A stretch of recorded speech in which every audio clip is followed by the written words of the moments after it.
This is The Final Arrow, written by Beryl Coops.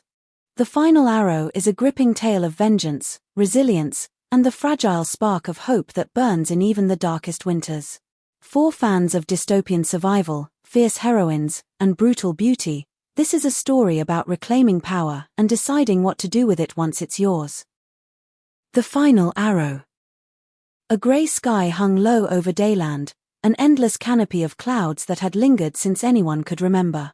The few who bothered studying the old books claimed it was a consequence of what happened centuries ago, when the world above ground was scorched by fire and twisted into something different, forever altered by the final nuclear war. That last war concluded in 2028, started by a Russian despot desperately clinging to power.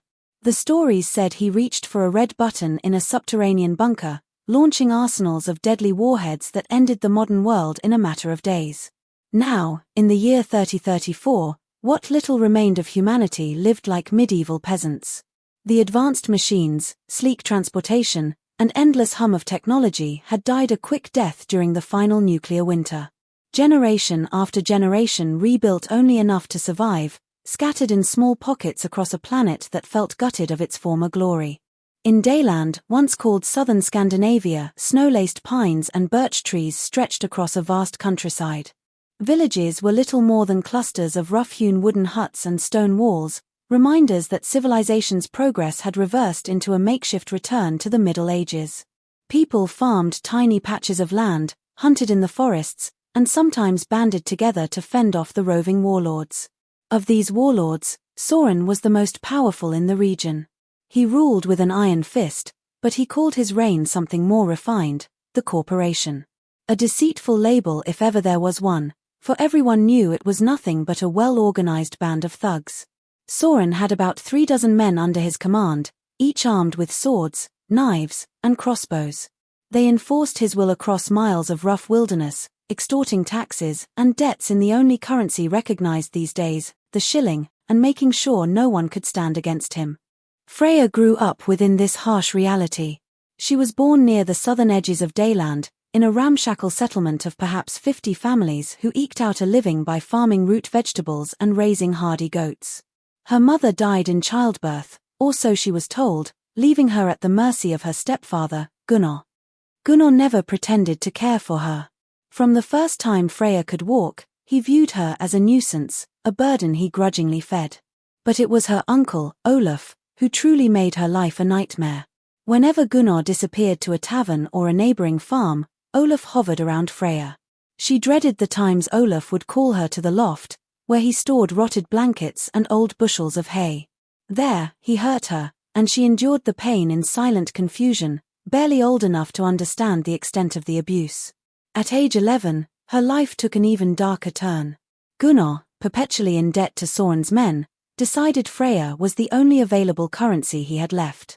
Faced with the threat of losing his farm, he made a choice that sealed his daughter's fate. He sold her to the corporation.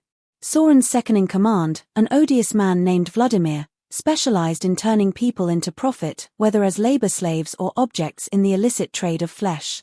Freya found herself in a cramped wagon with 4 other children, all bound for a brothel house near Soren's fortress. In their world, no one expected rescue. You either found a way to survive or you succumbed to the cruelty swirling around you. However, there was something in Freya's eyes that marked her as different from the other captives. The fear, though present, simmered beneath a layer of cold fury, a quiet, burning defiance. This child of meager beginnings, abused and discarded, possessed a spark of will that refused to snuff out. While the others huddled in the corner, sobbing in terror, Freya stared at her captors, memorizing their faces. She noted the shape of their bodies under tattered leather jerkins, the bulge of a hidden knife, the weight of crossbows strapped across their backs. She forced herself to stay calm and silent, absorbing every detail. Soon, they reached Soren's main encampment, a rough fortress perched on a rocky hillside. It consisted of an old stone keep from a pre-war era, its walls hastily shored up with timber and scrap metal. Generations of survivors had patched it together, turning it into a labyrinth of corridors and courtyards. Here, Vladimir took possession of the children. He was a man whose face bore old scars, evidence, perhaps, of a violent past. His wide shoulders and shaved head added to his menace. The moment he laid eyes on Freya, he gave an oily grin that turned her stomach. This was not a place where tears bought any mercy, and Freya quickly understood that if she didn't do something drastic, she would never escape. Vladimir did not want these children just for labor. He had other profitable ventures, ones that involved entertaining mercenaries and traveling traders. In the old days, it would be called human trafficking. In these days, nobody bothered naming it. Everyone understood, the strong took what they wanted. The powerless endured or died.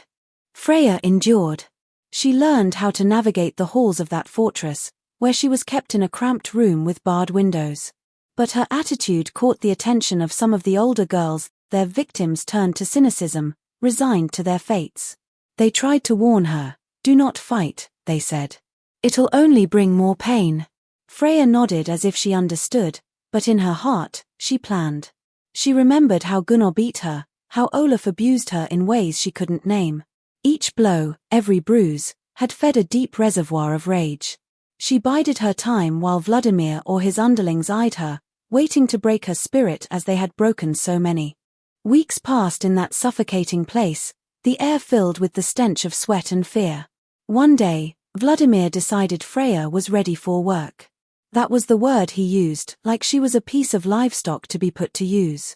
Freya was brought to a small, torchlit chamber hidden away in one of the keep's many corridors. There, Vladimir leered at her, boasting to a prospective buyer, a local pig farmer with an appetite for cruelty, that this little one had a spark. She did indeed. Freya waited until Vladimir was within arm's reach. She could see the dull glint of his dagger at his side. The pig farmer stood in the doorway, a vile grin on his lips. In that moment, something inside Freya snapped open like a rusty gate. She lunged. With surprising speed for her slight frame, she seized the hilt of Vladimir's dagger. Before he could shout, she sliced its blade across his throat in a single, swift motion that spurted dark blood across the cold stone floor. She'd never killed before. But as Vladimir's eyes went wide, as his mouth gaped soundlessly and blood trickled down his chin, Freya felt no horror, only the savage relief of a cornered animal that managed to strike back. The pig farmer stumbled backward in shock. Freya didn't hesitate, she sprang forward, brandishing the dagger, slashing across the farmer's chest. His screams ricocheted off the stone walls, and Freya slipped past him, sprinting through the doorway and into the shadowy corridors beyond. Her escape was not straightforward. She ran, feet pounding the frigid floors, weaving through the winding passageways of Soren's fortress. She encountered guards, men who recognized her as one of the children. Shouts rang out, "Stop her!" Freya darted past them, ducking under their arms, sliding between the gaps. Each bend in the corridor led her deeper into the fortress's labyrinth or out to courtyards. She knew she had little time before Soren's entire garrison would be alerted. Sticking to the darkest corners, she managed to reach the outer walls.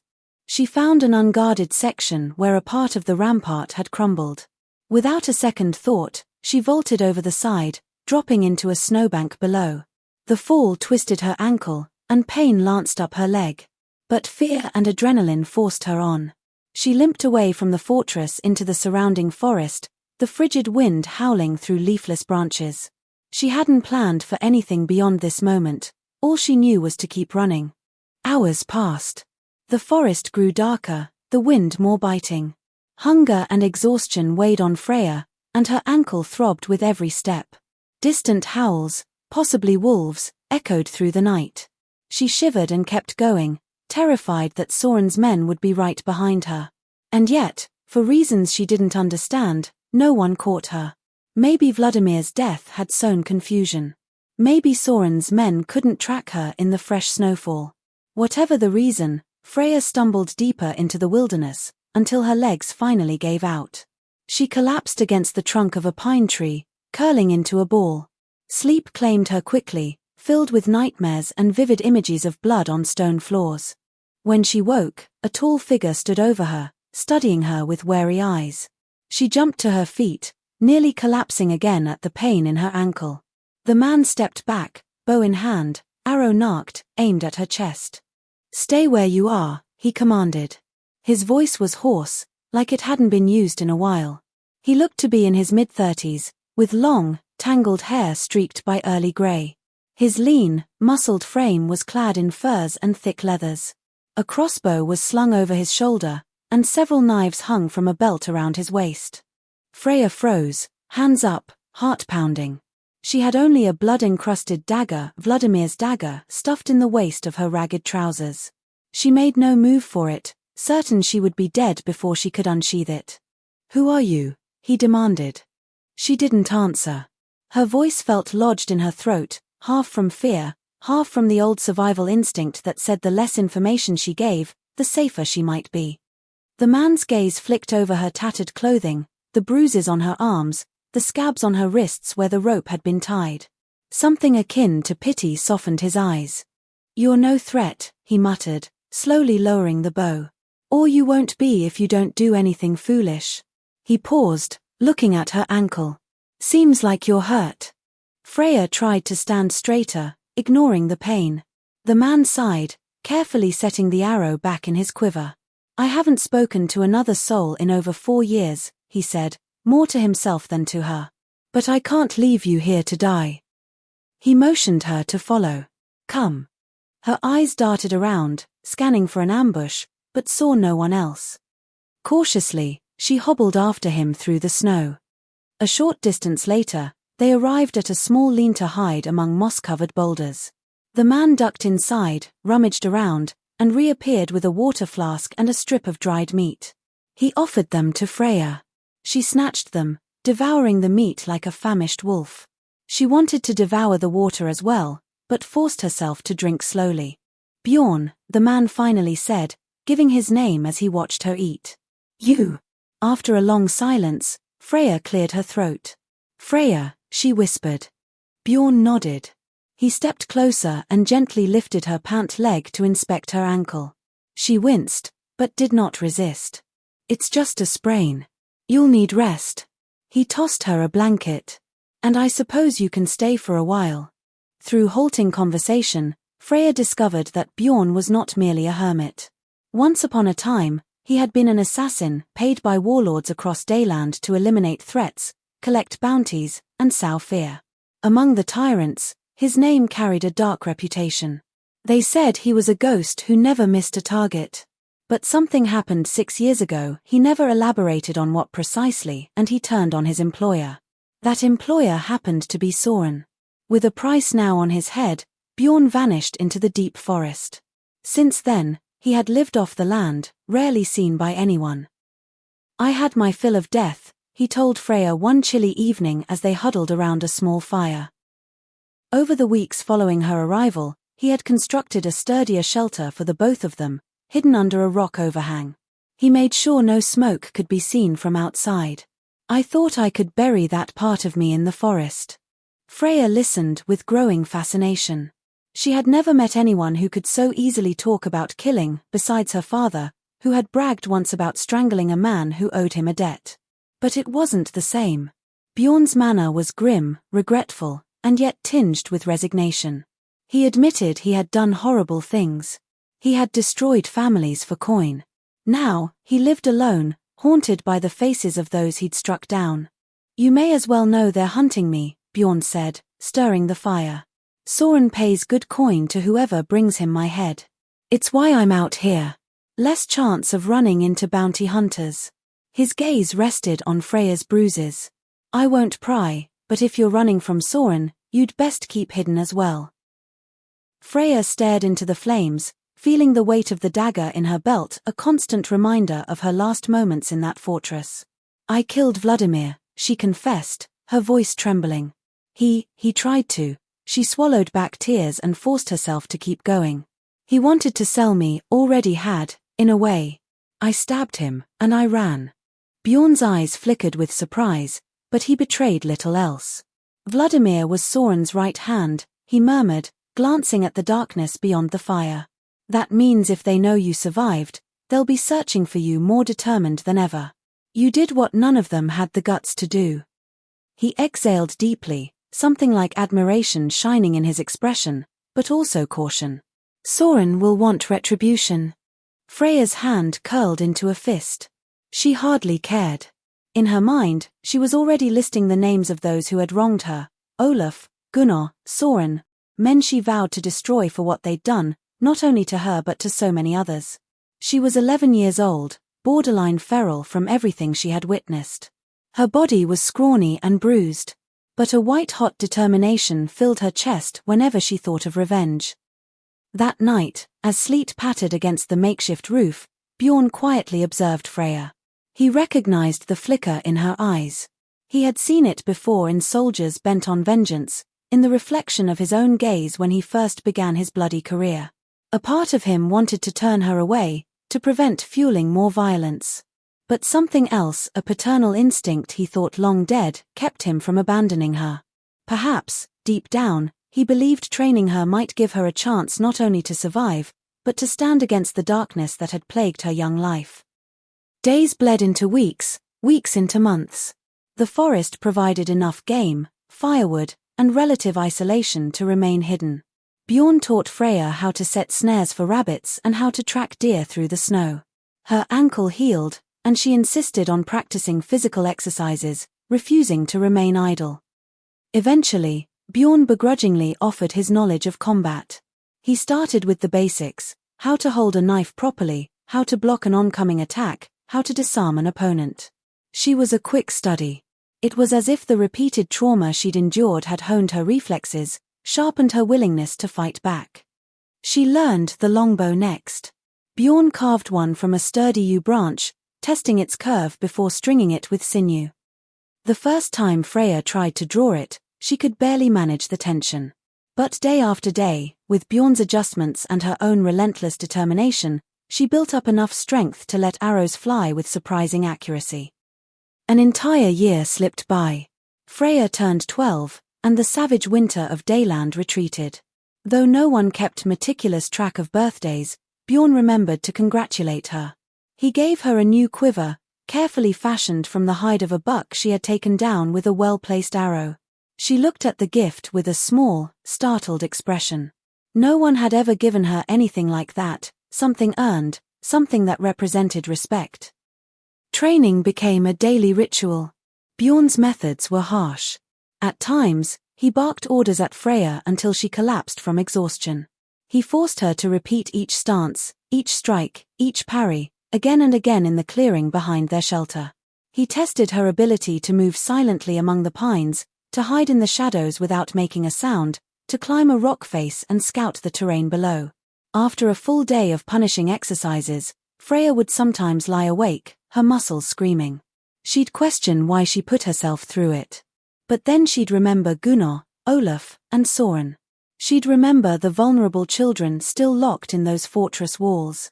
And she'd grit her teeth, rise the next morning, and do it all over again. "You're as stubborn as a boar," Bjorn muttered one day, after Freya insisted on practicing with dual knives despite the heavy bruise on her forearm. "It'll get you far, if you don't get yourself killed first." Freya smirked through the pain. "I'm not dying until I kill them all," she said. It wasn't bravado. It was a statement of fact to her. Bjorn didn't argue. He understood that brand of determination. He also knew it came at a price. Yet, a small part of him felt pride.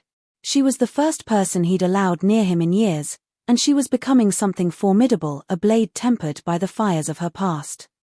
Seasons changed. Freya transformed from a malnourished child into a wiry, athletic young woman. By the time 5 more years had passed, making her 17, she matched Bjorn in height and nearly matched him in skill. She moved with a lethal grace, her body honed by wilderness living and rigorous training. She was no longer the frightened girl who had cried herself to sleep the first nights in that lean-to. She had grown into a huntress, her bow an extension of her arm, her knives a second pair of hands.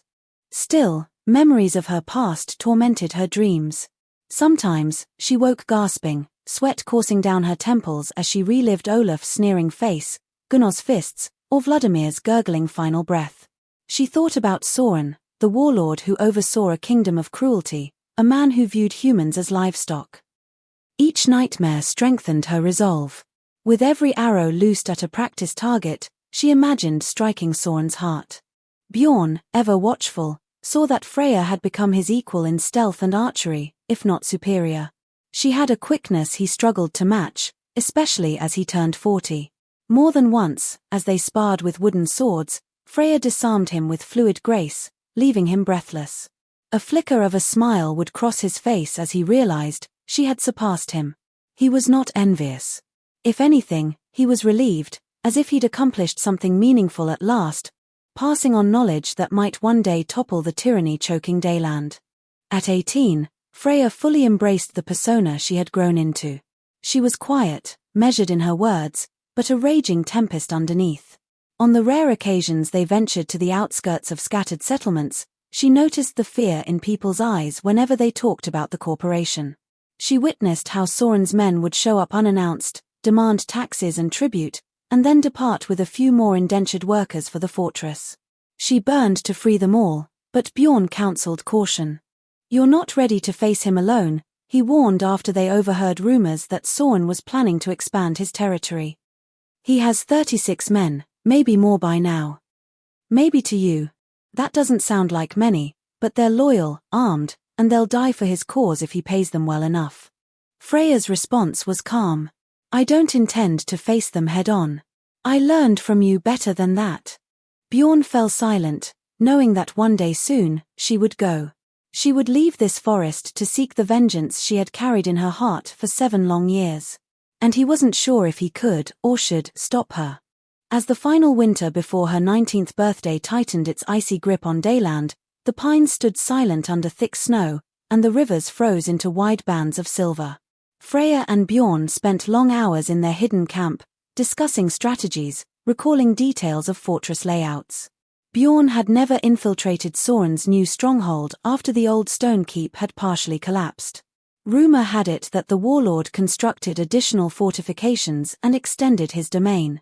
But he knew the general terrain. He drew maps on scraps of leather, showing potential choke points and vantage spots. One evening, as a cold wind rattled the evergreen branches, Freya prepared to set out traps for rabbits. Bjorn stopped her at the entrance of their shelter. "I need to tell you something," he said, his voice weighed with a gravity that made her pause. He removed a small pouch from his belt and handed it to her. Inside, she found several coins, shillings minted with Soren's seal, an irony that made Freya's lip curl. "This is half of what remains from my old days, before I fled. Enough to buy you passage into certain territories or bribe gatekeepers. I don't expect you to stay here forever." He shifted, looking uncomfortable. "I won't ask you to spare Soren. Or any of them. He deserves everything coming to him." He hesitated. "But be careful." Freya nodded, uncertain what words would convey her mixed gratitude and resolve. In truth, she felt a deep attachment to Bjorn, a strange father figure who had shown her more kindness than her real family ever did. But she couldn't allow herself to sink into the sentiment. Revenge was a calling, a duty that overshadowed all else in her life. At night, she dreamt of the fortress. She could almost hear the clang of steel on stone, see the ring of torches, sense the fear of slaves huddled in cramped cells. She remembered the day she escaped, felt again the terror that had fueled her flight. But now, instead of running, she saw herself returning, bow in hand, an arrow narked, eyes steeled with purpose. She saw the final arrow, letting it fly into Soren's black heart. Her father, Gunnar, was still alive somewhere near the fortress, or so she assumed. He must still be toiling under Soren's rule, or squandering what little he had. Her uncle, Olaf, might well be at his side. They both owed money to the corporation. Perhaps they lived in fear, or perhaps they continued on with their cruelty, certain Freya was dead and gone. She allowed herself a bitter smile whenever she imagined the moment they realized she was alive and that she had come for them. One cold dawn, Freya woke and found Bjorn already up, sharpening his knife by the embers of the fire. Without speaking, she gathered her gear, a well-worn cloak, her bow, her quiver bristling with hand-fletched arrows, and a pair of knives that hung from her belt. Bjorn looked at her from the corner of his eye. He gave a small nod. "I know," he said quietly. "It's time." Freya placed a hand on his shoulder. "You could come with me." He hesitated, lines of conflict etched on his brow. "I'm wanted for countless crimes." Soren's men have special orders to kill me on sight. Me showing up might make things harder. He lifted his gaze to hers. But if you need me, I'll follow. Give me a sign, and I'll come. For a moment, neither spoke. The smell of pine sap and old ashes hung in the still air. Freya, her heart pounding with both anticipation and sorrow, gave a small bow of respect. She was not one for sentimental speeches. Bjorn understood that. They had forged an unspoken bond in blood, sweat, and survival. Without further ceremony, Freya slipped into the forest. Snow crunched beneath her boots as she made her way north toward the labyrinth of ridges and conifer stands that eventually led to Soren's realm. The sun rose behind her, lighting the silhouette of her determined figure. It had been more than 7 years since she'd last set eyes on that fortress. Yet every detail remained seared into her memory: the gates, the towers, the corridors. She knew the hollows where she might hide, the vantage points where she could pick off a guard silently with an arrow through the neck. Unbeknownst to her, threads of fate began to tighten around Dayland. Soren, perched in his newly fortified domain, had no idea that the small girl who once slit Vladimir's throat was now a grown warrior returning for revenge. Gunnar and Olaf lived in uneasy servitude, never suspecting their battered scapegoat was now a deadly presence stalking closer each day. And somewhere behind her, silent as a hunting cat, Bjorn watched from the distance, heart heavy with memories of his old life, wondering if he would be forced to kill again for a cause that was no longer about coin but about righting a world gone terribly wrong. Freya's steps were sure, her mind churning with every possible scenario. The final arrow was narked in her imagination, drawing back the bowstring of her will. Soon, she would unleash it. And when she did, nothing in Dayland would ever be the same. Winter's breath whispered through the evergreens, promising violence and retribution. Freya felt it in her bones as she pushed onward. The sun lowered itself behind ragged hills, painting the sky in hues of blood and fire. She walked without fear, each footfall a testament to the iron in her soul. Though she had left as a wounded, terrified child, she was returning as a hunter. The ghosts of her past wouldn't stand a chance against the savage determination she now carried. A crisp dawn settled over the snowy pines of Dayland.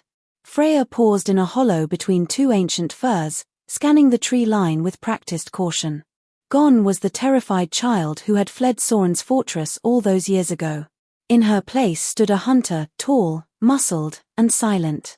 She wore a dark cloak that blended with the shadows, her quiver strapped tight to her back, a well-crafted bow slung over one shoulder. 2 knives rested at her hips, worn hilts shaped to her grip after countless hours of training. She had left Bjorn's hidden shelter at the onset of winter. 4 days, she traveled northward, moving with the stealth only years of practice could grant. Each step brought her closer to Soren's domain. The land itself bore scars of old battles and expansions, charred outposts, half-collapsed watchtowers, and farmland turned to wasteland. Rumor held that Soren had tightened his grip these last few years, building new walls and mustering more than just 36 men. Whatever the truth, Freya welcomed the challenge. On the 6th morning of her journey, she reached a ridge overlooking a valley. At its heart loomed a fortress far larger than Freya remembered. When she was 11, the walls had been cobbled together from pre-war stone and timber. Now, they soared higher, reinforced by sharpened stakes and heavy gates. Torches flickered along the ramparts. Even from a distance, Freya counted more guards than she'd ever seen before.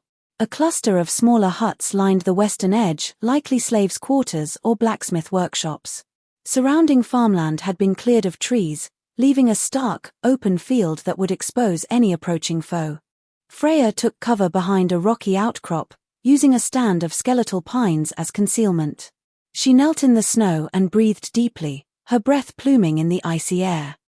This was the seat of the man who'd tormented her nightmares for the past 8 years, the warlord Soren, who called his empire the Corporation. He was the 3rd person on her revenge list, the highest rung of cruelty. But before she took his head, there were 2 other men who deserved her wrath just as much: Gunnar and Olaf, her stepfather and her uncle. She had no proof they still lived here, only the pull of her instincts and the rumors gleaned from the occasional travelers who whispered that Gunnar and Olaf remained in Soren's debt. They must be near, she told herself. And when I find them. Her stomach knotted as old wounds flared to life. She could still see Olaf's sneer, still hear Gunnar's threats. It was time to end their hold on her spirit, for good. Freya waited, observing the fortress's changing shifts. From her vantage point, she catalogued the guards' rotations. They changed into pairs at dawn, midday, and dusk. She noted 2 crossbowmen on each tower, scanning the perimeter. A single figure in a fur-lined coat often inspected the ramparts, perhaps Soren's new lieutenant. There was no direct sign of Soren himself, but Freya expected he was safely ensconced in the keep's innermost rooms. After a day of watching, she descended the ridge under the cover of night, seeking a more discreet approach. She knew better than to attempt entering the fortress by the main gate. Instead, she circled the walls, moving through the sparse trees at the perimeter. Her keen eyes searched for weaknesses, a collapsed section of rampart, an unguarded sally port, or perhaps a drainage trench she could slither through under cover of darkness. Fortune came in the form of an abandoned well on the southwestern side. The old well, ringed by mossy stones, was boarded over with half-rotted planks. Freya recalled that many keeps in this region had subterranean water channels leading into or out of their compounds. If the fortress had expanded around this well, it might connect to an underground tunnel. She tested the planks, found them brittle, and pried them loose. Beneath the boards, a dark shaft plunged into unknown depths. Cautiously, she lowered herself in, bracing her boots against the walls. Slivers of moonlight revealed a trickle of water at the bottom, perhaps 4 or 5 yards down. She paused, heart thumping in her ears. She'd trained for infiltration, but the real thing always carried new risks: collapsing stone, hidden watchers, or the possibility that the well ended in a dead end. With careful, controlled movement, she descended. Her boots splashed softly, ankles submerged in frigid water. She held her breath and listened. Only a faint drip, drip, drip broke the silence. She felt along the walls, searching for any opening. At first, she found nothing, just slimy stone. But after methodically pressing each stone, her fingertips brushed against a narrow gap. She wedged her knife in and pried, loosening a section of rock. A slab shifted, revealing a waist-high passage, likely part of some original subterranean corridor before the expansions. Freya squeezed through, biting back a hiss when jagged stone scraped her side. The tunnel beyond was cramped, forcing her to duck. Stale air filled her nostrils. She crept forward, hands extended in front, guided by faint drafts of air. Occasionally, her boots kicked pebbles, and each tiny clink made her tense. After what felt like an eternity, the tunnel opened into a small cellar. She crouched behind a stack of mildewed crates, peering into the gloom. A single lantern flickered on a rickety shelf, revealing dusty barrels and sacks of grain. Somewhere above, muffled voices drifted down through a trapdoor in the ceiling. Freya waited, controlling her breathing. If the trapdoor was unguarded, she could slip through. She weighed the risks. If she emerged in a high-traffic area, she'd be cornered. But if this was a storage cellar rarely visited at night, it might be the ideal infiltration point. Cautiously, she tested the trapdoor. It was secured by a simple latch from the cellar side. She slid the latch back, inch by inch, trying not to let it squeak. A glimmer of torchlight filtered in. Pressing her ear to the wood, she heard only distant echoes, no immediate footsteps. With a gentle push, the door creaked open. Freya hoisted herself up into a cramped supply room. Shelves lined the walls, stocked with dried meat, bags of flour, and half-empty crates of turnips. The air smelled of mold and stale onions. She quietly closed the trapdoor behind her, resetting the latch. If her luck held, no one would notice it had been opened. Her pulse hammered. She took a moment to orient herself. This fortress was bigger than the one in her memory, but older sections likely remained. She needed to find either Gunnar or Olaf first. If she took out Soren prematurely, they might flee and vanish before she exacted her personal revenge. She recalled hearing that Gunnar had been reduced to a laborer, forced to work off an unending debt. He's probably in the slave quarters, she reasoned. Or near the workshops. With that in mind, Freya slipped through the supply room door. A dank corridor stretched ahead, lit at intervals by torches mounted in iron brackets. She moved carefully, hugging the walls. She kept her bow unstrung for now. Any attempt to draw and fire in these narrow corridors would be clumsy. Instead, she relied on her knives. The fortress was quiet at this hour. Every so often, she heard distant footsteps. She paused, flattening herself against the stone whenever a guard passed by. Her dark cloak and years of training made her all but invisible in the flickering torchlight. Eventually, she found her way to a broader hallway that led to an interior courtyard. She ducked behind a large wooden door, peering through a gap. The courtyard lay open to the night sky. Several guards in mismatched armor idled near a brazier, talking in low voices. Across the courtyard rose a stout building that might be an armory or a barracks. To the left stood a row of huts, perhaps those slave quarters. Freya's heart quickened. She couldn't simply stroll across. The guards would spot her immediately. Instead, she crept along the perimeter wall, using stacks of firewood and crates for cover. Each time the guards moved, she froze, waiting until their gaze shifted away. Near the huts, she noticed a tall fence topped with iron spikes, an enclosure. Likely where they keep the laborers corralled, she thought bitterly. As she studied the layout, movement caught her eye. A man in ragged clothes trudged between huts, carrying a heavy sack over his shoulder. A gaunt woman shuffled behind him, a guard prodding her with a spear haft. Freya's chest tightened at the sight. She recognized the hopeless slump of the man's shoulders, the hollow expression of the woman's face, hallmarks of enslavement. This was precisely the world Soren profited from. Broken souls forced to serve him under threat of violence. Through the gloom, she tried to see if Gunnar or Olaf were among them. She didn't spot her father or uncle.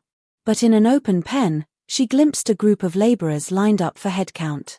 A guard paced in front of them, rattling off names from a parchment. Freya crept closer, creeping behind a stack of barrels until she was near enough to hear the guard's voice echo in the still air. Hansen, Olaf. A rasping voice answered, "Here." Freya suppressed a tremor. "He's alive." She strained to see, peering around the barrels. Sure enough, near the end of the line stood her uncle, Olaf, looking older and thinner but unmistakable. A flickering torch revealed a face now lined with weariness. His once cruel eyes flickered with fear, as though expecting a blow at any moment. The guard moved on. Freya heard more names. Then, Gunnar. Another voice, sharper, spat back, I'm here. Her stepfather. The man who'd sold her like a piece of meat. Freya's heartbeat pounded in her ears. Fury and adrenaline surged inside her. But she forced herself to remain still. Storming into the line now would only end with alarms raised and archers perched along the walls, cutting her down. Patience, Bjorn's voice echoed in her mind. Patience or you forfeit everything. She swallowed her rage and sank deeper into the shadows. The guard finished the roll call, then herded the laborers into one of the huts, slamming a heavy bolt on the door. Freya stayed crouched behind the barrels, mind racing. She needed a way to separate Olaf and Gunnar, to pick them off without alerting the entire garrison. She recalled a lesson from Bjorn: isolate your targets. Patience is your friend. Satisfied with the count, the guard left with a grumble, and the courtyard quieted again. The night wore on. Torches sizzled. Eventually, the line of watchmen changed, fresh pairs taking up positions. Freya realized she might have to wait until morning, when the laborers were forced out for another day's work. Then I'll choose my moment. She spent the remainder of the night slipping between corridors and hidden corners, memorizing the fortress layout. She found a disused stable where she could catch a few hours' rest, half buried in straw. Dawn light seeped through gaps in the wooden boards, rousing her to the muffled clang of a bell that signaled the start of the workday. By the time she reached the courtyard, the laborers were being herded out of their hut. She spotted Olaf and Gunnar among them. Both appeared weary, their eyes sunken, their clothes tattered. They joined a group marching to the workshop yard, where scattered anvils, broken wagons, and piles of lumber suggested a day's labor ahead. Freya positioned herself on a narrow ledge above the courtyard, hidden behind some crumbling stone, where she had a clear vantage. She watched intently, noticing that Olaf and Gunnar were assigned to the same group. A single guard, armed with a spear and short sword, kept them under his watchful gaze. It wasn't long before she saw her chance.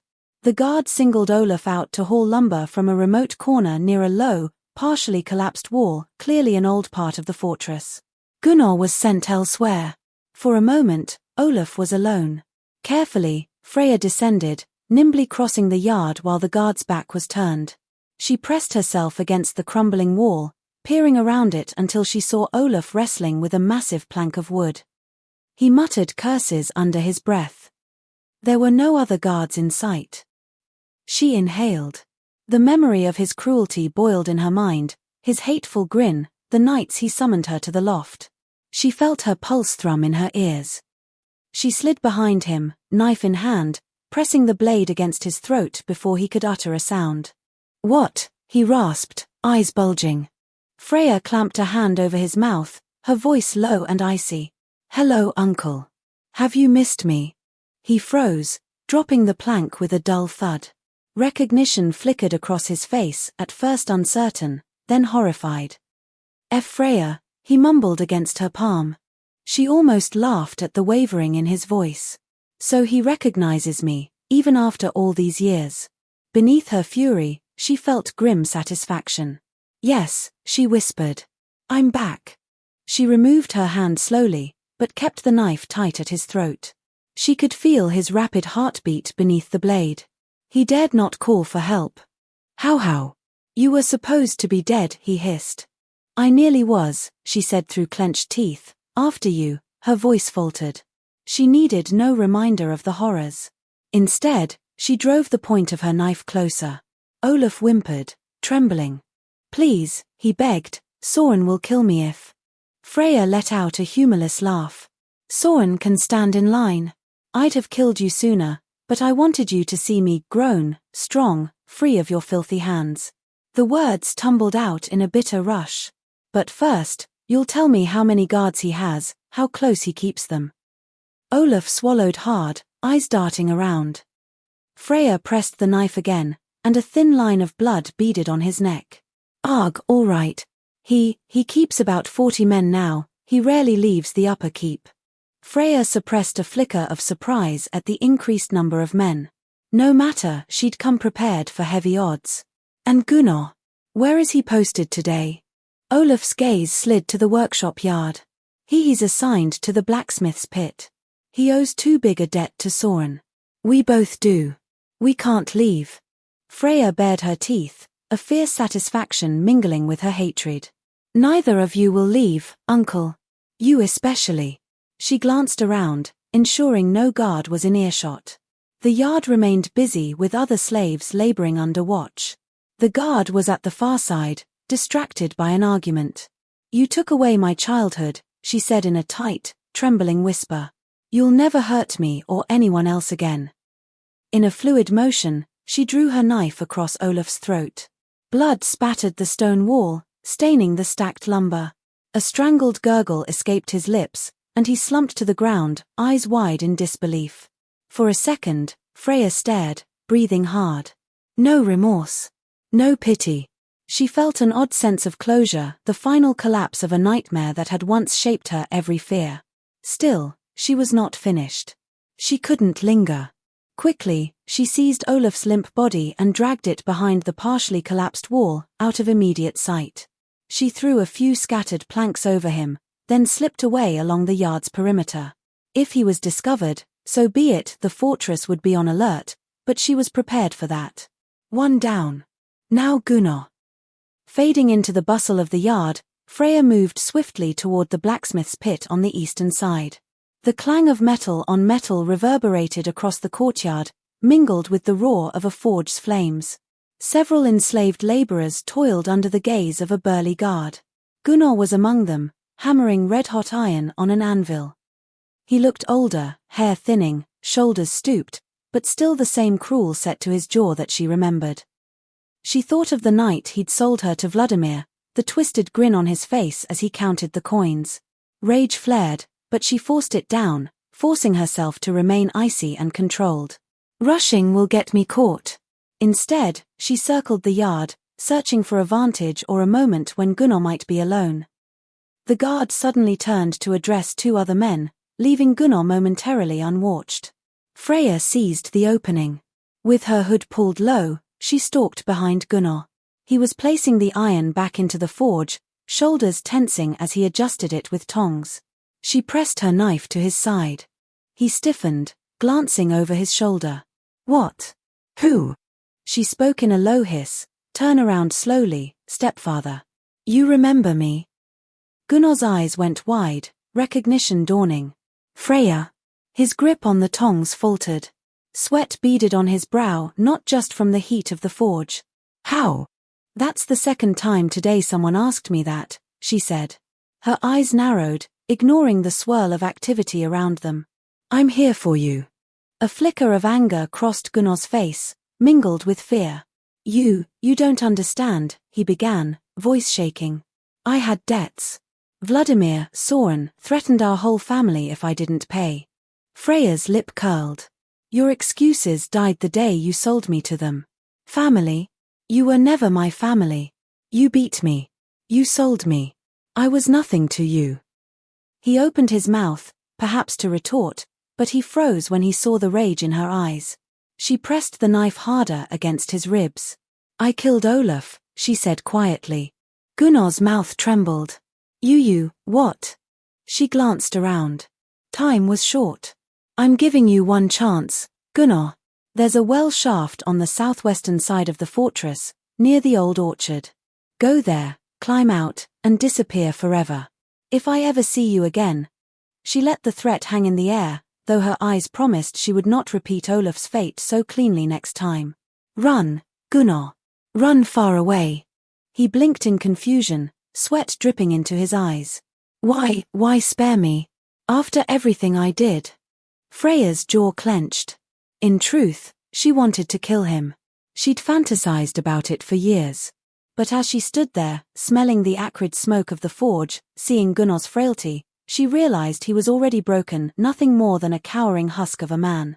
Perhaps, in some corner of her heart, she found that more fitting than a quick death.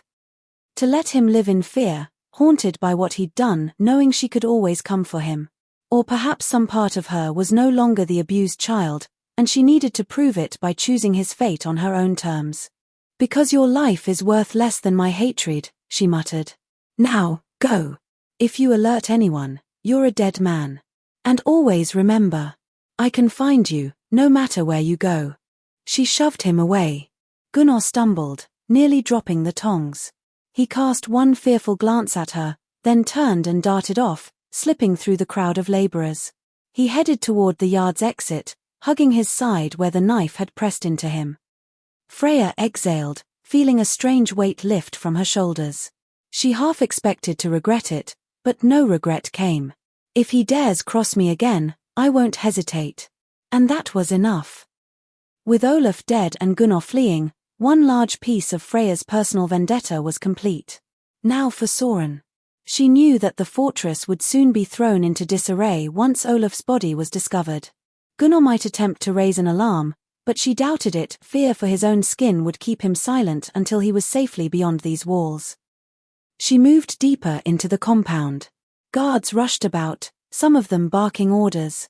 Freya suspected they might have found Olaf's body by now. She kept to hidden corridors and cramped stairwells, guided by half-remembered layouts and the new additions she had observed the night before. Several times, she slipped through doorways or behind thick tapestries to avoid passing sentries. The tension grew with every step. Her senses were on high alert, ears straining for any sign of a chase. Eventually, she reached the inner courtyard that led to the main keep, a stout stone structure topped by a slanted roof of slate and iron. This was Soren's lair. 2 guards stood at the massive double doors. Both were armed with crossbows and short swords. Freya cursed under her breath. A direct confrontation might trigger a swarm of reinforcements. She needed a diversion or an alternate entrance. Skirting the courtyard, she circled around the keep's side. The stone walls rose sheer and tall, but she spied narrow windows partway up, a potential point of entry. Bjorn had taught her how to climb tricky surfaces, and these walls had enough cracks and protruding stones to use as handholds. But it was risky. If anyone glanced out a window or patrolled below, they might see her. Still, she had come this far. She waited until the courtyard was momentarily clear, guards switching shifts or investigating Olaf's murder, and then sprinted to the base of the wall. She leapt, catching a ledge of stone. Heart pounding, she began to climb, fingers and boots finding a precarious purchase. The fortress wall scraped her palms. Icy wind buffeted her as she ascended. At one point, a fragment of stone crumbled beneath her boot, sending a spray of pebbles tumbling below. She pressed herself flat, breath held, praying no one heard the small clatter. Silence. She continued upward. When she reached the narrow window, she balanced on a protruding stone and tested the iron bars. They were old and rusted. She wedged a knife between the bars and used her weight to pry. A soft groan of metal. With a final jerk, one bar snapped free. She managed to squeeze her slender frame through the gap, landing nimbly on a dusty wooden floor inside an upper corridor. Unlike the lower halls, this area was more lavish by the standards of a post-apocalyptic warlord. Ragged tapestries hung on the walls, and a threadbare rug ran along the corridor's center. A few flickering torches cast dancing shadows. Freya guessed the keep's private rooms were nearby, perhaps even Soren's personal suite or throne room. She advanced in a half-crouch, knives at the ready. She passed closed doors, listening for movement. One door revealed a darkened chamber cluttered with old relics, broken furniture, battered chests. Another door led to a small armory with a rack of swords and crossbows. She took note. If she needed a quick weapon swap, she knew where to find one. Finally, she came upon a set of double doors with carved wooden panels, flanked by extinguished wall sconces. Her instincts screamed that this was Soren's main chamber, an audience hall or private throne room.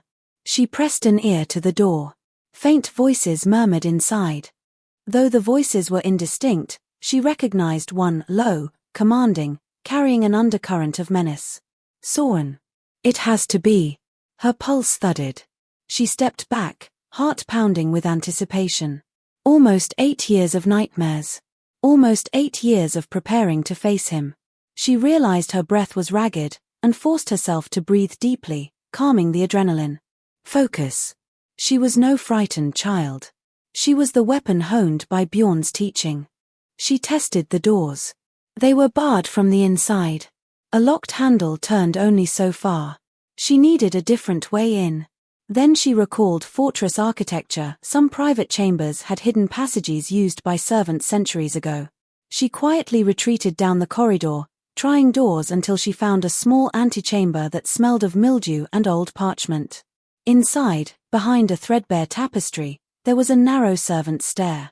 Freya's heart soared at her luck. She ascended the winding steps, footsteps ghostly quiet. The passage ended at a small wooden panel. Light seeped through the cracks. She put her eye to a gap. Indeed, she could see into the chamber beyond, a large room with a rough-hewn wooden throne at the far end. Soren lounged upon it, draped in a fur-trimmed cloak. 2 guards flanked him, halberds in hand. A third man, evidently a messenger, stood before Soren, speaking in urgent tones. Freya strained to hear. Found Olaf in the yard, throat cut, the messenger was reporting, voice tense. Gunnar is gone, fled, it seems. A girl was seen. Freya missed part of what he was saying, but she did hear. The men are searching. Soren's expression darkened. Girl, Silence fell over the room. He was thinking. He was a broad, imposing figure, the years etched in scars on his cheeks and a perpetual sneer on his lips. Vladimir's killer, he said suddenly. I thought she had died in the wilderness. So, the little whelp returned to get revenge on her father and uncle. Good, she won't see us coming if she is concentrating on finding Gunnar. Will she? He snorted in irritation. Send more men to the perimeter. She won't leave the fortress alive. Freya's knuckles whitened around her knife. Hearing him speak of her fate so dismissively only fueled her resolve. She scanned the room. Besides Soren and his 3 men, she saw no one else. But this was his domain, more guards could arrive in an instant if he raised the alarm. She needed to strike swiftly and decisively, just as Bjorn had taught her, a single blow, a single arrow. She might not escape afterward, but she'd ensure Soren's reign ended here. She quietly unstrung her bow from her shoulder and pulled an arrow from her quiver. The narrow space would make drawing the bow difficult, but she could manage a short draw. She readied the arrow, heart pounding. Through the cracks, she took aim at Soren's chest. This is for every life you destroyed. For every child you enslaved. For Bjorn, for me. Her fingers poised on the bowstring. But just as she was about to lose the arrow, Soren stood, barking orders at his guards. The angle shifted, and the arrow wouldn't strike cleanly through the panel. She cursed under her breath. He began pacing, stepping to the side, out of her narrow line of sight. One of the guards moved in front of him. A direct shot from here is too risky. I might wound him, not kill him. If her arrow missed or merely injured him, Soren would be on full alert. She considered waiting, but he was moving further from her vantage. She needed another approach. Silently, she backed away from the panel. Another idea tugged at her mind, lure him into the corridor. If she could create a distraction or appear briefly, Soren's arrogance might lead him to confront her directly. She decided to risk it. She descended a few steps, unbolted a side hatch in the stair that she presumed led into a hallway near the throne room. She pushed it open and stepped out into the corridor behind the double doors. Steeling herself, she flung open one door and stepped into the throne room, bow in hand, arrow narked. The guards reacted instantly, raising their halberds. Soren spun around, cloak swirling. For a heartbeat, he froze, shock registering on his face as he took in the sight of a tall young woman with braided hair and a fierce, unwavering gaze. "It's you," he growled, voice deep and hollow. "Vladimir's little murderer." Freya inhaled, forcing calm. Her arrow was already aimed at the nearest guard. She loosed it without a word, striking him in the throat. He crumpled with a choked cry. The second guard lunged, halberd swinging. Freya leapt back, feeling the air created as the blade passed. She drew another arrow. Before the guard could recover, she shot him in the chest. He staggered and fell, gasping. Now only Soren and the messenger remained. The messenger, clearly no fighter, scrambled behind Soren, fumbling for a sword. Soren sneered at Freya, drawing a broad saber from his belt.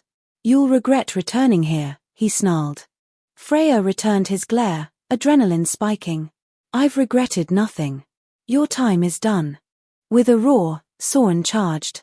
Freya discarded her bow, no time to knock another arrow, and drew both knives. Their blades clashed, sparks dancing. He was stronger, but she was faster. She ducked beneath his first swing, carving a shallow cut across his ribs. Soren hissed in pain, swinging again. This time, his saber nearly caught her shoulder. She rolled away, coming up in a crouch. He advanced, face twisted in fury. She pivoted to his flank, slashing at his leg. He sidestepped, raising the saber overhead. A brutal downswing forced Freya to cross her knives overhead, catching his blade between them. Her arms trembled under the impact, but she managed to deflect. She kicked out, catching Soren in the knee. He buckled slightly, cursing, and she seized the moment to lunge in, driving a knife at his torso. Yet he twisted with uncanny speed, deflecting her arm. She felt a jolt of pain as the saber's pommel struck her forearm. She stumbled back, the knife slipping from her grip. Soren pressed the advantage, slamming her against a wooden pillar. The impact drove the air from her lungs. "You think you can kill me," he spat, leaning his weight into the blade against her remaining knife. "I built this fortress from nothing. I own everything you see, everyone you see." Freya snarled, struggling under his strength. She was pinned, her free hand desperately pushing against the flat of his saber. She could feel the cold steel edging closer to her throat. Thoughts raced, "I have to break his hold." Summoning every ounce of strength, she twisted sideways. The saber skimmed past her neck, slicing a shallow cut. Blood trickled, hot against her skin. But she was free. She dropped to a knee, ignoring the pain, and rolled out of his reach. Looking for the fallen knife, she looked up. She could not comprehend why he did not press his advantage. Discarding the saber, Soren dashed to the wall, pulling a crossbow from its mount, desperately loading it as fast as he could. But Freya had seen him and retrieved her bow. Plucking an arrow from the quiver, she drew back the arrow as she raised the bow. The arrow flew. The look on his face, the arrow protruding from his eye. Dropping the crossbow, he fell forward, hammering the arrow out the back of his head in a spray of blood. She was done, the last arrow had found its mark. Panting, Freya stepped away, blood dripping from the cut on her neck.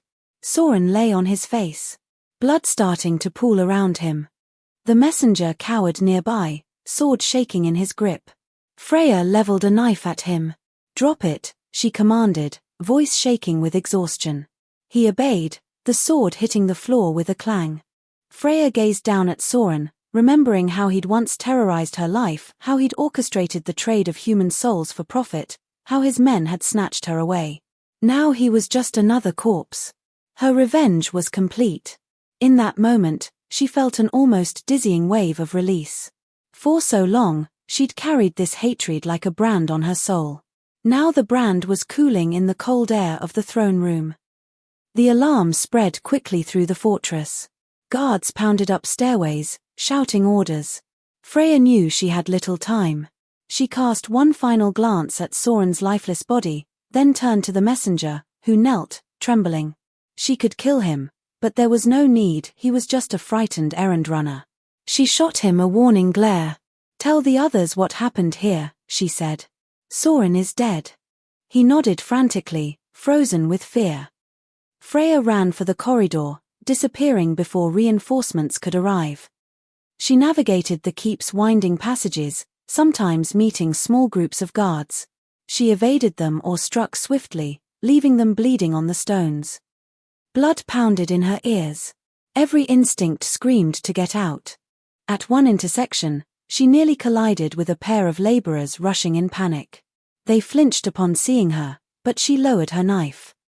"Soren is gone," she told them. "Flee, if you want your freedom." They hesitated, wide-eyed. Then one man nodded, and they hurried off, word spreading that the warlord was no more. Reaching the outer courtyard, Freya found chaos. Confused guards roamed with swords drawn, demanding answers. Slaves, realizing an opportunity, began scattering, some grabbing improvised weapons or looting supplies.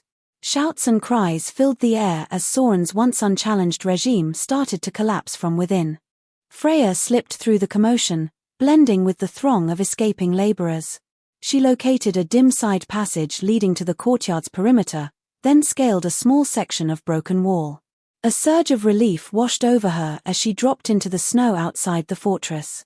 Torches flickered on the ramparts as panicked defenders shouted at fleeing slaves. A few crossbow bolts whizzed overhead, but Freya kept running, her cloak streaming behind her. By the time she reached the cover of the pine forest, dawn light was brightening the eastern sky. She slowed, breathing hard, blood from her neck wound staining her shirt. Her knives and bow were spattered with gore. She found a small, frozen brook and knelt to wash the blood from her hands. Her reflection in the ice-flecked water showed a face hardened by trial, yet there was something else, a flicker of relief. She had done it. Vladimir, Olaf, and Soren were dead. Gunnar was gone, presumably fleeing into the wasteland, haunted by his own demons. Her vengeance was complete. A branch snapped behind her. Freya whirled, knife at the ready. It was Bjorn, stepping out from behind a towering pine. He wore his usual furs and carried his longbow, quiver at his back. Relief, tempered with caution, glimmered in his gaze.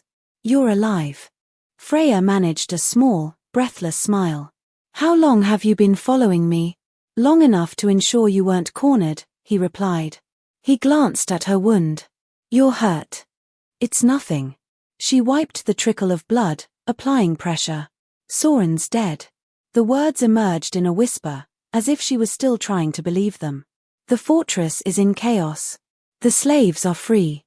Bjorn nodded, a faint respect in his expression. He placed a hand on her shoulder.